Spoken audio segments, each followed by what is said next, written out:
Okay, hey, it's Storytelling Ron. Got a little. Going to talk about Tomb of Annihilation. It's actually one of my favorite adventure campaign books for D&D. And yeah, I really like this one. At first, when I first was getting back into D&D and 5e, and I really love 5e, I was like not into these adventure books and stuff because I do homebrew stuff. And in case you hear a bunch of weird noises, there's construction going on next door. But anyway, so Tomb of Annihilation. This is my favorite one. At first I was like, yeah, not getting into them, but then I slowly was reading them and all, and listening to podcasts and YouTube, and really enjoying what other people have been saying. So I'm going to add my 2 cents.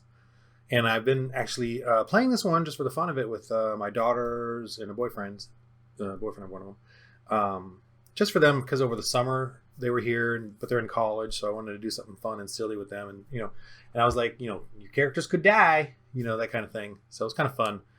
And I only got, we got about 5 or 6 in with based on everything else that was going on. But I'll go through that, but I really studied Tomb of Annihilation. That was like my first one where I made the effort to really, get the feel for these.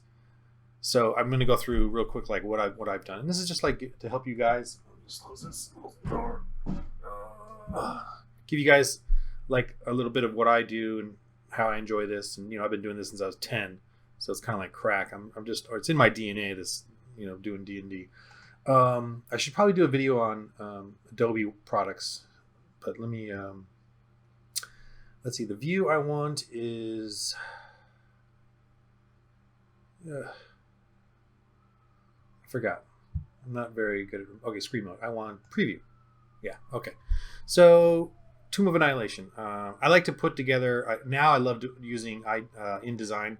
I like to put together my research like this, and I'm doing it. But anyway, it just shows the pages really quickly. I can create little chapters. I can flip around and get to this one and look at that one and not do that, and look up and move around pretty quickly on what I want. But I'm going to go through this real quickly just to show you how I kind of work, what I'm doing. So treasure options. So I read through it, and I'm kind of a nice DM, and I like to give characters help, especially new people, and so I kind of made my own little treasure options, and I wanted them to get I like to give treasures that are sort of low bonuses, but kind of in the numbers game, plus this, plus that, but also maybe they're like temporary, like potions and scrolls and stuff. And then of course I got the potions and things here for armor class and healing and resisting poison. And then I've got some just basic leather armor and weapons that they can get. And of course, like oil of permanent sharpness, but it only works one time on a weapon, or armor permanent hardening, which works one time on armor. And then also, like I thought they might encounter Volo in one of the taverns at Port Zaru, and he could give him a book that gives you info on if you get a Jakuli hide, you could get boots of bounding. If you get, or you could make a cloak of jungle hues, give them stealth and stuff. And these things are, things that they can then go into the town and get made if they can find it, defeat a Jakuli. If they get a T-Rex hide, if they get one and they can figure out how to, skin it and do it properly, they can get some things out of it. So that's in the Kamadan, get some venom. The Gorillion meat, the yellow musk spores, seed pods, they're just worth 50 gold each if they can get them. And of course they get this information if they can buy the Volo's Guide. I also got some helpful magic items, and in here is obviously where I have the, which of these which of these little treasure tables they'll get. Okay, let's see. So next page. So the first chapter, I found a pre-made characters site, and I wanted to just encourage them that this is the death curse, right? So if they die, come on, you're gonna get a new character. Don't worry about it. Like they are kind of clung to their characters. They're connecting with their characters. So, but I still want to encourage them. You die, just And of course, if they have a 5th level ranger and he dies, I told them you're going to get a 5th level character to replace it. So the goal here is how few characters can you go through to play this thing. And so I just wanted to show them like some pre-made characters. They didn't use them, but it's kind of handy.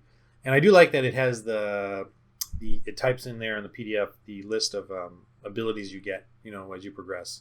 So I kind of use that to grab some of those, copy and paste them for their character sheets. Because I do go through a PDF, fill in their character sheets, and print it out, so that it's just easier to read the all the ton of info that's there for them. So what I do, like in the first chapter, I call them chapters. What I do is I'll list off sort of the bullet points of what they could be doing or encountering. They usually only get through like 4 of them, but I just like to list them off and have them ready. So, in the way I started Tomb of Annihilation, so the way you started is you meet Sylvania, the mage, who's I think she's an archmage, I'm not sure, but she's sick and dying, and then you meet her. The characters meet her, and then of course she hires them to go to Port Nyanzaru. She teleports them. She's sick. She's got the death curse, and they start their adventure. What I did, just to add a little fun to it all, is I had them in a tavern, crazy tavern, and a town crier comes in, a bard. He comes in, does the whole sing and dance to encourage a lot of characters, not just them, but the dwarven party guys, mysterious guys in red robes over there, seem to be spying on everybody.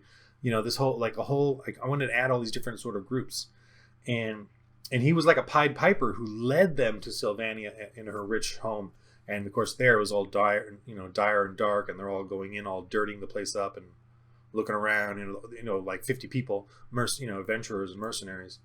And then they go into a room where she is, and she's sickly and in the corner, and they all quietly, and she basically tells them the story, and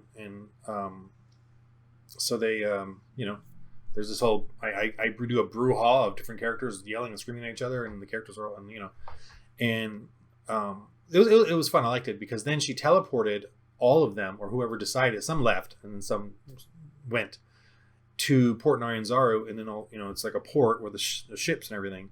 And I made it I wanted to make it so that it was like a gold rush.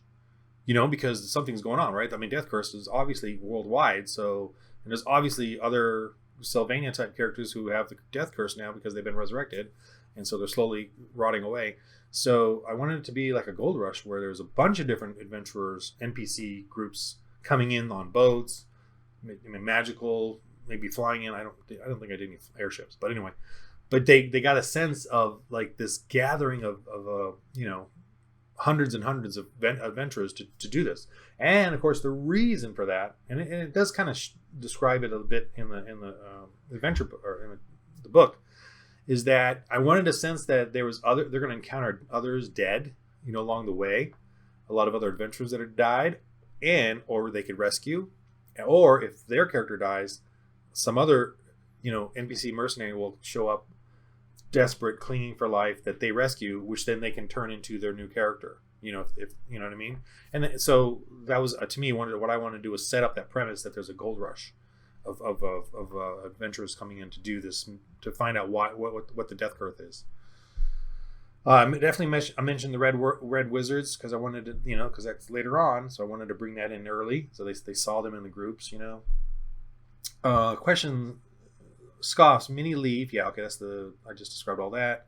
There's a lot of young, noble groups, snobby, Lord of the Gauntlet, dwarf clan, secluded, the Cholton group, ulterior motive, not serious, one trip back, because this is obviously not far away from the land of Cholt. One of them is a Tuma warrior group, gruff. There's a Lord's Alliance group in there as well. So I wanted to give them a hint of the different factions within that as well. So she obviously tells that whole group that she's going to be at Wakanga Otama's merchant villa. I described the city. I wanted to give them a sense of it all. I have a list here that pirates, Tabaxi, Aarakocra, the Batiri tribal goblins are around, the kobold slaves, Choltons, albino dwarves.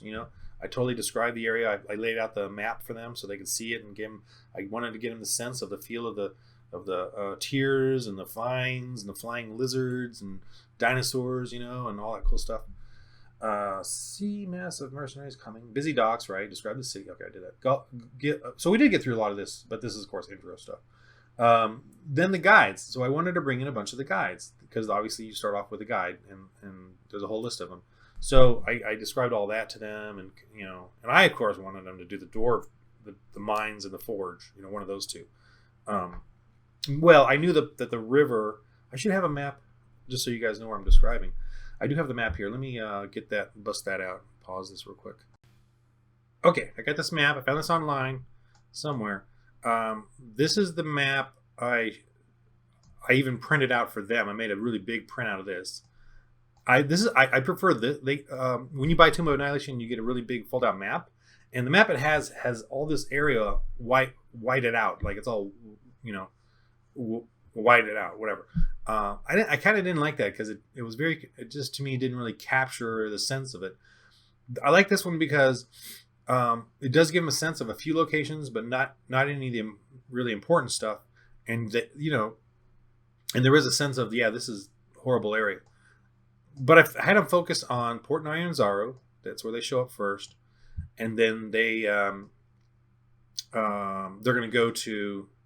They end up going to Harachma, I believe, which is down here somewhere, the Dwarven Forge. But of course, they have to go through all this to get there. So let me go back to the thing and explain it. So they find their guide. They do. Okay, so I want to you want to get them up. When you start first level, you want to get them up to second level as quick as you can, or do something. So they do a debt collect thing. I like that one. There's an extra little side adventures in there at Port1 and Zaro. So they help collect the debt with Kalahu. Start with this, and I kind of changed it a little. I don't know exactly I don't remember because it's been the beginning of the summer. But anyway, so I had him start with a thug, and he's near the Executioner's Run. They didn't want to do the Executioner's Run. I was trying to encourage them to do that, but they're like, they don't want to do it at all. But they did the thug thing where they went against the thug and fought to get that and beat him. And he had a couple of guys with him, so it was a tough fight. It was definitely a tough fight they had. But I gave him a surprise because the thugs was watching the Executioners run the race, and so they came up behind him and surprised him. This is right in the middle of everyone just cheering, so people didn't care or whatever. And then they did the dino races, so that was fun. They did do that one, and played that one out. And, so that was a good time. So they got like the second level with all that stuff. Let's see what else. Then they finally went back to where the guides are and where the sort of the staging area where all the adventurers were coming in and guides were waiting to get hired, and they meet the albino Musharrab and the Harkenstone, the dwarf. I made Harkenstone. He's the one that wants to take him to the mines where there's the kobolds, and then of course there's the red dragon. And so I made him kind of humorous, like, "Oh, it's not just a little dragon, it's not that big." You know what I mean? And like one of my daughters like, no, we're not doing that. Oh, come on now, So I made him kind of amusing like that, and then I made the albino more, subdued. Oh, yeah, I would, more. I would like to need help to get, So they're kind of more curious about him, so they chose him to go help him. And the reason I like this sort of path, although if they wanted to do something else, I would play it out. But the reason I like to do this path is because I knew that they would have to, they'd have to go all the way through here. So I was planning on them encountering all Camp Righteous, which I like, and Camp Vengeance, which was fun. And then they have to go through this whole watery area. Now they could meet some of the interesting characters in here. They'll hear of the legend of the witch up on the mesa there, which I know they're not going to go to yet because, and they did all this stuff and they got through here, and then this is a cool cliff run area with coral in it. So I wanted to make that a little kind of like a magical and mysterious and visual, and they get a little blessing out of it too when they do that one. That was cool. And then of course the mountain range. This was cool. So then the albino dwarf leads them through the mountains. And I'm kind of fast forwarding, but I just enjoyed this. And they also got to see the pirate ships. Oh, they did it post fight or before, whatever. But they did get to see the pirate ships and know that there is some sort of anchorage there. So that's going to play in later when they, when they put two and two together. They don't know exactly what's going on there, but they know that there's pirate ships there. And they're curious about that. But of course, they went to the forge thing. But that's going to play in later when they come back to Port Nyanzaru and hear some other tales about pirates and the problems there. And they're like, wait a minute, we know where it is, So that's cool. And here they encountered a lot of zombies. They had to, get off on the boats and rest. And so how I played like the, the jungle, the weather, the conditions, I keep it pretty basic. Once in a while, I'll have them do a survival test. If they fail, they'll lose an exhaustion. They should rest, but not all the time. And then I'll check weather once in a while. Basically, I just describe the jungle. I just don't want it to be an overburden. I want them to experience those troubles once in a while, but not a lot. And once they experience it, I just kind of let them prepare for the next one, and then I don't play that anymore. If, they obviously got the water, they got the the rain catcher, and at Camp Righteous they did end up getting the jug, so they started using that. So that really helped them. So let me just go back to this real quick and see. So they did, okay, before they even left, the priest came up to talk to them about going to Camp Vengeance. So that was on the way. So the albino dwarf was fine with that. The Red Bazaar, they got to get their supplies. They went to the merchants. They met Wakanga. They had a good experience with him, talked to him. He gave them some healing potions. I liked it, and in that they, he knew who they were working for, Syndra Sylvania. But again, he, there's all these other adventurers and mercenaries, and who's going to be the one that really helps, he was kind of being a little distant in that sense, but he was kind, generally. So on chapter 2, they meet with Mushorb in the Kaya's House of Repose. They go over the maps, the travel, what they need, the canoes, any cure disease or potions. The priest over here, his priest is the one that overhears and then talks about going to Camp Vengeance. He can heal during the journey, so they're going to definitely take him on for that. He's ordered the gauntlet, dispatches. He's got some dispatches for the commander and Niles Breakbone at the Camp Righteous or Camp Vengeance. And of course, they do a river journey, and it's a 1 week. They get to Camp Righteous, the dead adventurers. So then they're at second level, so they fight the ghouls. I simplified the traps. These are college students, okay, and a 15-year-old. So I simplified the trap, but I feel like the traps were really complicated, or whatever. I just simplified them.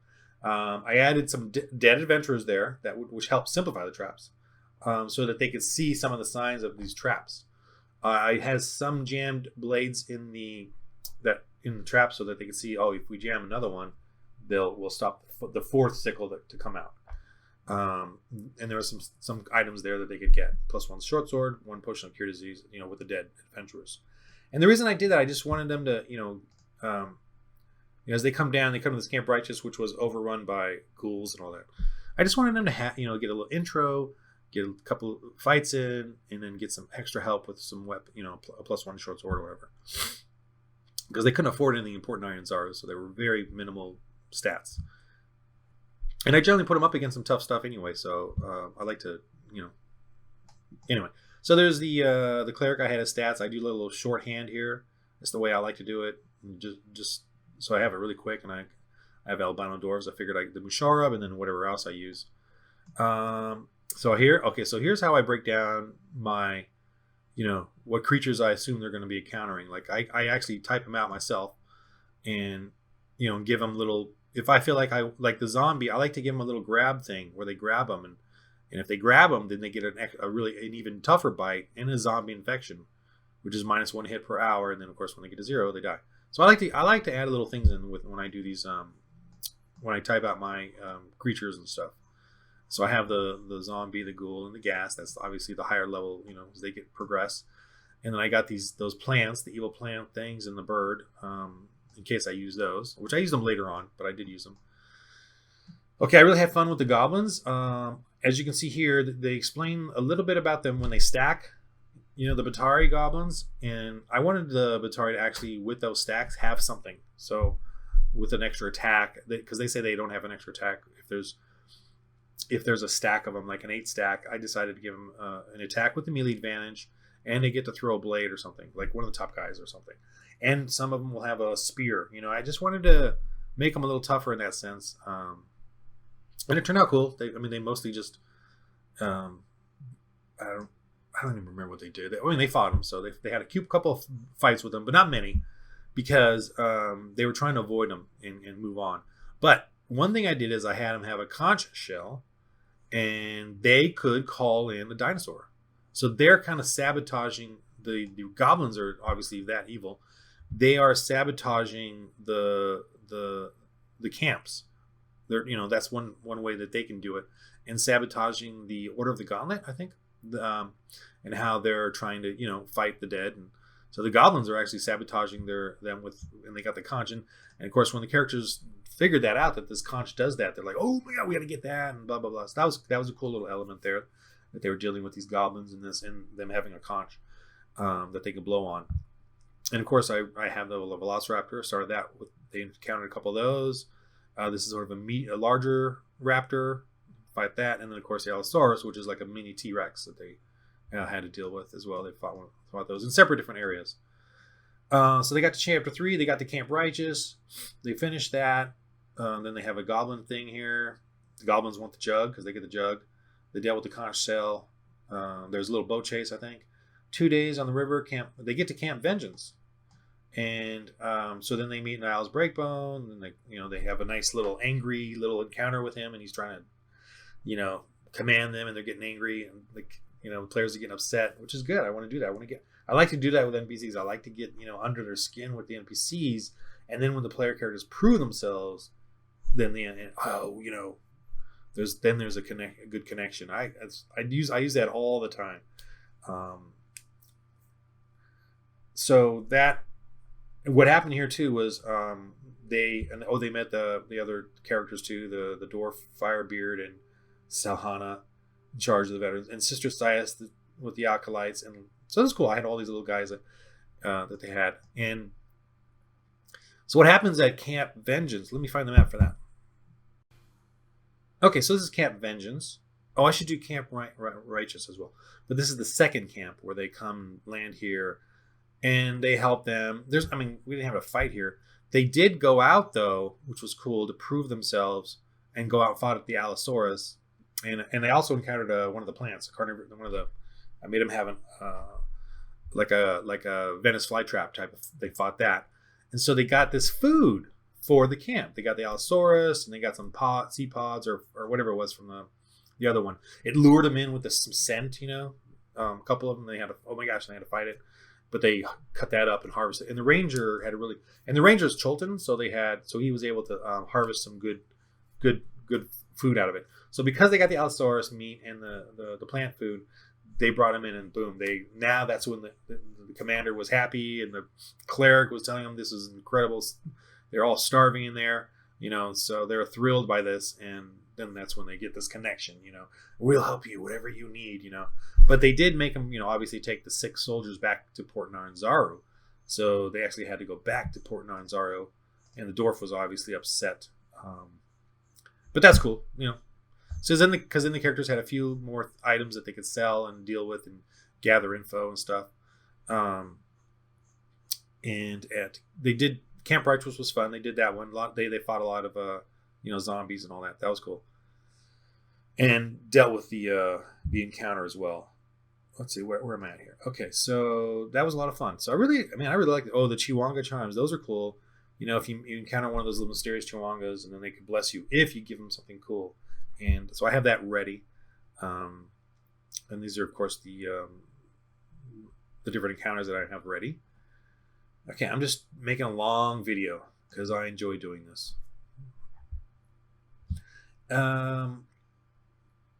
Chapter 4. Where am I at on this thing? I don't know where I'm at. Oh, here. See, I've got all this stuff. Okay, Chapter 4. Camp Vengeance. They take the sick soldiers back, right? They go to Port Naranzaru. The dwarf's annoyed, but he does it. They meet stuck-up adventurers heading down. See, I wanted to give them that sense of others coming, They make fun of them, but there's no fight or anything. They just kind of pass them and stuff like that. So they go back to the port. They meet. They never met Volo, so he offers. But this is something I had here. But hopefully eventually they will meet him. They collect another debt, and do another thug thing where they beat up a thug and get it. I don't remember. I don't think they did do one. I think they did do one actually. Man, I can't remember. I should probably write that down. Side quest. So explore the Aldani Basin. Now the Aldani Basin is on their way to the forge, but they didn't do that one. They do have those. I do have them meet up with, because the first cleric, which was cool, leaves them because he wants to take care of the soldiers, and he's going back to the Camp Righteous. So I have another cleric meet them, a younger one, the Inete, the woman Cholton, and she obviously is going to be their helper now, but she's a little weaker, which is fine. And then she wants to go to the Aldani Basin. They're not going to do that, but because of the direction they're going, she's going to go with them anyway. And that's where I also have them go to the temple, just like it says in the book, to encounter Grandfather Zatembe, and then hear about Artis Simber, which is another character, the NPC those should be meeting at some point. Okay, so that's cool. So then they go back down. They're warned of the horrid crab monsters, which are supposed to be neutral and nice, but I like to make it scary. The Aldani lobster men. They get to the high cliffs, the coral, and see the cool scene there. They go through the mountains. They do fight one like pterodactyl bird, I believe, but I went through quickly because I knew they were the summer was coming to an end, so I wanted them to at least get to Harakmar. So they get there, but then they had a lot of fun at Harakmar dealing with that. Let me just go down to how I break down Harakmar. So I did break down a bunch of kobolds and what they can do, and then the different things they can do, and I have it all shorthand like this. They never did that yet, but I just did it for the fun of it, get it ready. And here's the fire newts. So obviously Harakmar is overtaken by fire newts, and the albino dwarves, don't have it. So they only have the fire newt warriors and sorcerers. Well, or the warlocks. Well, I like to break it down even more. There's the fire newt workers, and they can do a little. And I have them have a searing spit, so they can spit at hot saliva, because they're hot warriors or whatever. So that was cool. I liked that they could do that once a day. And I have the warriors that could do the spit, but they also have their tough weapons. And there's a brute. So they haven't encountered the brute yet because they haven't finished Harakmar actually. It's on hiatus, but that's the way life is with kids, young adult kids. The scout was cool. The scout was very annoying. I have two. Don't tell them this. There's two of them, but only one of them is mess with them. Yeah, it gets away though. It shot arrows at him though, from across the chasm. So it could fire at them and get away. So they're getting annoyed by that one. They definitely have to deal with that one. And the warlock was cool, man. I really had a really good scene. Oh, let me find that. I had a really good fight with them, and it was really a lot of fun, and they enjoyed that. Let me pull up that map. Okay, super nerd here. So this is the Harakmar. This is the main forge area. I know I just scribble it out. I actually have an art background, but I just quickly draw it out. This is the whole map. This is the Pathfinder or Paizo, fold out dungeon map, which is what I use. Or use on the table. But anyway, so they come in through here. They defeated. I took out the axe beaks that the salamander fire newts have. I took them out. There's too many of them, I think, and too tough. And I added the dragon guards. What are they called? The dragon guards, the guardian drakes, guard drakes. I used a couple of those instead, and that was manageable. I kind of like those better anyway. They just seem kind of cooler, and I made little red ones that they fought when they were parked, over here in the cave system. Or you can't even see me. When they're parked over here in the cave system. So they fought them and had to deal with that in the scout. But then they came into this area, and these guys are busy working. So you can see I found these on the internet. I'll show you how I kind of quickly do these little paper minis, because I'm kind of lazy in that sense, as you can tell by my drawing. But I use these guys. So they had a worker fire newt, and there's a warrior guy. And they had an easy time sneaking up on them because of the noises and them coming through in a weird way. And one of the characters is a barbarian half-orc. There's the albino dwarf he helps out. That's the Initi, the cleric woman. She, these are... help out. This is the Ranger, Cholton Ranger, and then this is the Dragonborn Ice Wizard. Granted, she does ice. And because she does cold, I decided to give her an extra 1/4 hit damage. That's right. That's how nice I am. Because, but think about it. In the land of Cold, no one has felt freezing cold. Like, they've never felt it. No one, the living creatures. So it affects them when she does it. So it's an extra 1/4 damage to me. I just like it. She loves it. I think it's cool because it's sort of like giving them an extra stun, like an extra shock, that they've never felt this thing, this freezing. But here's one what I had. They went to the other room, which is, this one is back like up here. After they defeated this group, then they had finally another group knew they were here now. So what happens here? This was cool. They were trying to come out of this. They were looking in this area, and then they came out and they had to deal. And then they were attacked. So they had a couple of workers here, 3 workers here, and a warrior. And the workers are easier to beat, but still tough.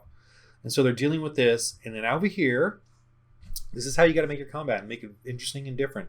They open the door and they block the door, so they get an extra armor class to their defense.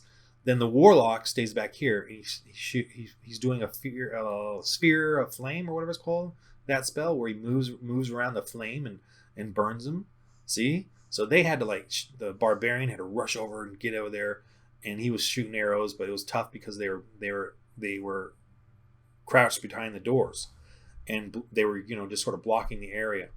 And she had to use her spells, but it was a good fight, and they had to slowly grind their way up to him and avoid the sphere of flame. So that's how you try to really look for ways to make different and interesting combat situations. So that was a lot of fun doing that one. So where are we at now? And that's really That's really the end of where we're at. Just so you know, I collated all of the different pirates that they're going to encounter later, but I just like having them down, just writing down the thug, the bandit, the different types that they're going to encounter with all the different and this is obviously the 3 different ships. I really like Tomb of Annihilation. You got these different kind of things that you can do in there, and then I've got some more stuff here, just some background stuff and stuff I'm thinking about. The shrines. If you want to get to this real quick, I'll explain.